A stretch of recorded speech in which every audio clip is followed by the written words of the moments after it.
Hey guys, this is Colin Moshman for CardsChat.com, and we're continuing on right now with me and Katie's course, Become a Winning Poker Player in 30 Days.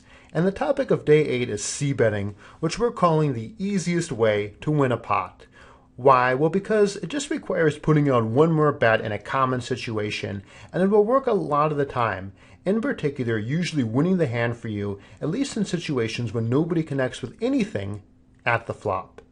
So like we said, it's called a c-bet or continuation bet because you're continuing the pre-flop action. What you're saying is, hey, I like my hand pre-flop, and guess what? My hand is still looking pretty awesome at the flop. And by doing that, you keep the betting lead, you give yourself the chance to win the pot immediately. So it's a pretty powerful strategy. And our default play will be to c-bet when we have the chance. So what we're going to do, like in the text, is look at spots not to c-bet. So I want to add on some to those, talk a little bit more about that, and most important, then look at hand examples, quiz you guys on when we should c-bet and not c-bet. So first, we're not going to c-bet on coordinated flops. Now on this 9-8-7 all diamonds flop, if you flop a straight, a flush, a set, two pair, even a decent one pair hand or sometimes just a good draw, you can still bet. But don't bet this type of flop just because you have the opportunity to c-bet. There are just too many hands your opponent can call you with, including straight draws, flush draws, pairs, bluffs, semi-bluffs, and a ton of other stuff. Next, don't c-bet multi-way flops. If you have roughly 4 or more players see the flop, you should tend to check. It depends a little bit on what type of flop it is. So for example, on a deuce-deuce-deuce flop, you might actually c-bet if you have 3 opponents, so 4 people are seeing the flop. On a slightly more coordinated flop, then against 2 opponents you might check. So it's dynamic. It's not just a set rule. But roughly speaking, with 4 or more players, it's going to be pretty rare you c-bet because there are too many opponents who can have hit a hand. Next, in the text we talk about don't c-bet if you really don't want to get check raised. Another way to look at that is if you have a showdown value type hand, a hand where you are often going to win at showdown, but it's going to be tough to get action from a lot of worse hands. These are ones that are pretty good to check. So here's an example. We have this King 9-6 flop. Our hand is pocket fives with the 5 of hearts. So this is a hand where a lot of the time we have the best hand. It's going to be tough to get a lot of value from worse hands. We can also improve to hit running cards to a straight or a flush. So this is a good time to check.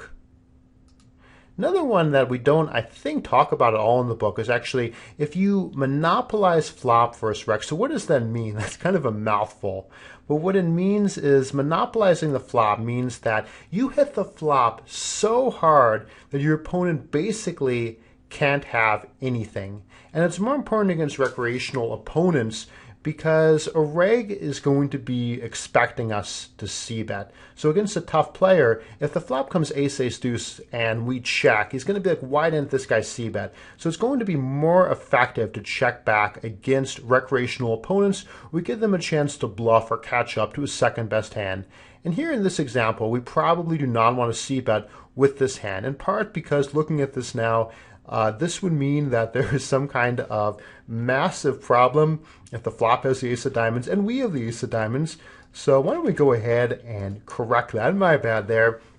When we flop the nut hand, we flop quads, our opponent basically can't have anything. So this is a good time to slow play and allow him again to catch up or bluff. And one last important point is when facing a c-bet, we normally want to check to our opponent. If you bet out into a player who has the pre-flop lead, this is called a Dontk Bet. And there are actually some decent times to make that play, but the best strategy is usually to check to the raiser. Because if we actually have a hand, we can win more by letting him bet first. And it's also tougher in that case to represent that we have a good hand if we would be checking with most of our strong hands. So we'll talk about this more coming up, but for now, tend to follow the conventional strategy of checking to the pre-flop raiser when you're out of position at the flop. So with this said, why don't we take a look at some hands where hero has the opportunity to c-bet and talk about whether it's best to make that play or to check. So here we have up the first hand. From the cutoff, we're going to be opening our ace-9 offsuit, and the big blind calls. So when he checks it to us, do we want to c-bet here or check it back? And the answer is we want to c-bet. There's nothing that applies in terms of the reasons to check back here. This is not a particularly coordinated flop, and even if it is, we have a strong top pair hand, so we're going to tend to bet these hands. We're only up against a single opponent, so we should be c-betting the vast majority of hands on this kind of flop, and that is what I would do here. And hero elects. So as usual, we're going to look at the rest of the hand besides the c-bet decision to start talking about other strategy as well. And here, as played, hero makes the correct decision by betting the turn and winning this pot. 8-7 offsuit, we raise on the button. This is a bit of a late raise. What you want to do here is look at your opponents, and if you have looser or more aggressive opponents, you can just fold this hand on the button. Against weaker opponents, it's fine to raise, so here we're electing to raise for that reason. And the question is, do we c-bet this flop? Now here, this qualifies as a coordinated flop. It's not as coordinated as the 7, 8, 9, all of the same suit, but still pretty coordinated. There's a lot of straight draws, flush draws, pairs, and other hands that our opponent can continue on with. So I wouldn't just be continuation betting everything here, but 8-7 offsuit we want to bet because it's usually the best hand. It's difficult for an opponent from, remember we talked about hand combinations before, there aren't a ton of better hand combinations when we're up against a single opponent. So most of his range at this point of the hand we have beat. So I would just go ahead and c-bet our second pair hand for value and to protect against draws getting there for free. So I like this bet and we win the pot. Here now raises with ace-king, and we get action from one player. So what's interesting here is we talked about not c-betting our showdown value hands, or when we don't want to get check raised. Now, check raising doesn't apply here, but since we're out of position, our opponent could raise us. We wouldn't really be quick to give him credit. There aren't too many hands we expect him to raise. For example, if he did have a 4 that he called with pre-flop, he would probably slow play if we bet and just called. So if we bet and he raised, I wouldn't be too inclined to believe him. So with that said, our default play is probably going to be to c-bet. It's a heads-up spot. We have a dry flop here, and c-betting is a good play. But if you checked, that's fine. We do have good showdown value. This hand is strong enough to check and call and just try to take our hand to showdown. So both options are fine. I do like here's decision to continuation bet, but again, that's the thought process you can have here, and it's definitely stylistic. You don't have to just follow a set number of rules. So here, if your style is more to check and just try to take this hand to showdown to induce some bluffs from your opponent, that's completely fine too. Let's check out how this hand plays out. We don't really like this turn card here. He likes to check and give up, so I like this this line. Okay, now we have Queen Jack offsuit. And the question here is, do we want to c-bet? And my answer to that is no, I would not c-bet. This is between a dry and a coordinated flop. The 9-7 of hearts is pretty coordinated. The 4 of diamonds is basically a blank. So it's a somewhat coordinated flop. We do have 2 opponents. So generally speaking, I'm going to need to connect decently well in order to c-bet. We also do have a little bit of ability to show this hand down. We can pair, we can hit runner draw. So because the fact we have 2 opponents and the flop is fairly coordinated, I prefer checking back. Our next hand is Jack 7 suited. So this is a good raise on the button. The small blind calls. And do we want to c-bet here? So the answer in this case is clearly yes. We definitely do. We only have a single opponent. And besides the fact that we don't have too much ability to show down Jack high, it's not a very strong hand by itself, we also have a draw. So with our flush draw, this means that we can also win if we hit our draw. So I would definitely go ahead and bet this hand with position, make a c-bet, and that wins the pot. So a nice line by hero. Now pocket aces. We raise and get a call. And look at this. So this is the exact situation that we talked about in the PowerPoint with one little difference, okay? In that one, the flop was ace, ace, deuce without a flush draw. This is actually, even though we do kind of monopolize this flop, this is a much more coordinated flop, because our opponent can continue on if he has a 10, if he has 2 clubs, or if he has any Broadway hand giving him a gut shot. So for example, if our opponent has a hand like king of clubs, jack of spades, he's probably going to call a bet. So even though we have a very strong hand, I would usually not slow play here. My preference is to c-bet. Again, if we make this 10 of clubs, the 5 of spades, for some reason, I couldn't come up with one of the other 2 suits here. The 5 of spades, then I would usually check back. Here I would usually c-bet. But here we're electing to check back and bet on the turn instead. And that is a reasonable alternative. Let's now look at this ace-7. So this is a good raise in the cutoff. We get action from 3 players. Now, before we even see this flop, what should be going through our mind is that if we don't like the flop, then we're probably not going to bet. Okay, we do have the opportunity to c-bet, assuming these players check to us, but 4 players are going to be seeing this flop, so we're probably going to need something in order to continuation bet. So this is, I would call this a dry flop, but even so, too many opponents. If the button hadn't called and we were just up against the players in the blinds, then I would be pretty happy to put out a continuation bet. But here my preference is to check and fold facing a bet, and that's exactly what hero does. Let's look at ace-king. 2 opponents, and this is actually pretty similar to the last ace-king spot. It's a fairly dry flop. Continuation betting is good, but we can also show down our hand a lot of the time unimproved, and so checking is completely reasonable here as well for that reason. So both plays are totally fine. And again, I do want you guys to take that away from this video. It's not as if there's always a correct answer. You just want to understand the reasoning. And so here, if your reasoning is it's a dry flop and I'm just going to continuation bet most hands in my range, that's totally fine. If you think, hey, you know what, I could have the best hand here, this hand is strong enough to check and then call a bet, then that's totally fine as well. I assume hero is going to be checking back this turn.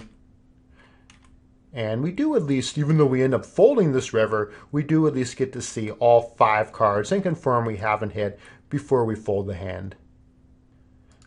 So now we're going to look at a hand from a heads-up sit and go.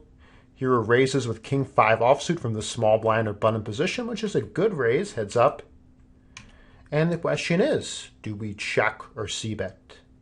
So here, again, I think that you can make an argument for both. Most of the time, though, I would check this back. This is a very good showdown value kind of hand. If our opponent has a better hand than this, so let's say, for example, that he has an ace or a deuce or certainly a queen, he's not going to fold. If he has a worse hand than this, he's probably just going to fold facing our continuation bet. So here, I'm going to check back a lot of the time if I have an ace, a king, maybe even a good jack like jack 10 as my hand. Whereas if I have worse than that, like if I have a hand like 9-7, I would definitely c-bet. If I have a deuce, I'm definitely going to c-bet. Another hand I would check back against a weaker player, I'm going to usually check back my queens. So if I have a hand like queen 9, I would usually check back because I have this hand, this flop monopolized. So that's how I would tend to play here. Again, c-betting not a big mistake, but my preference is to check back, and that's exactly what hero does.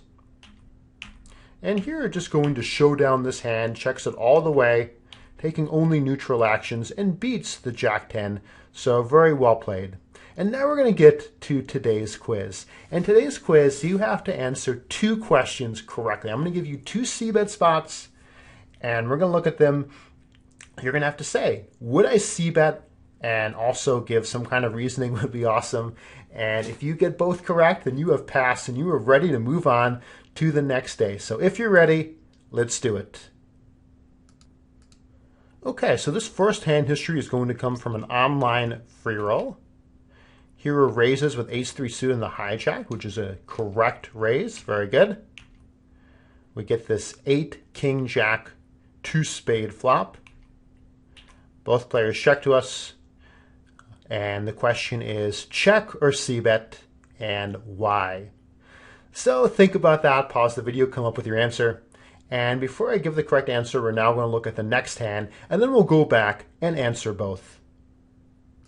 So this hand is going to come from the heads up portion of a spin and go or jackpot style sit and go. Here has 9-8 offsuit from the small blind or button position. Raises, gets a call. Deuce 6-10 flop. Look at that narration. See, I can tell you guys exactly what cards are part of this flop.